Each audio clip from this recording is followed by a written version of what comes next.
আজকে সুমিকে দেখে আমি পুরো অবাক। সুমি ঘুম থেকে ওঠে 12টা 1টা। আজকে দেখে সুমি খুব সকালে ঘুম থেকে উঠে গেছে, কারণ আগের দিন রাতে সুমি ভাত খায়নি। আর সকাল করে এত খিদে পেয়েছে যে সুমির ঘুমটাই ভেঙে গেছে।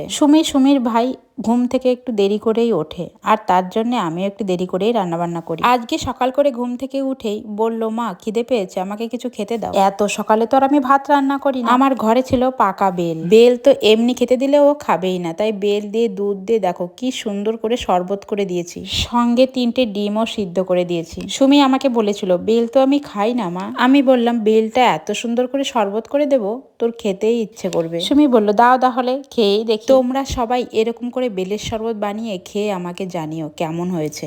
এত সকালে এর থেকে ভালো কিছু খাবার আমি দিতে পারলাম না সুমিকে। সুমি বলল, বেলের শরবত দেখে তো মা খুব সুন্দর হয়েছে, এবার আমি খেয়ে দেখি কেমন লাগছে। খেয়ে সুমি বলল, মা খুব সুন্দর হয়েছে। এই বেলের শরবত তোমরা কে কে খেতে ভালোবাসো?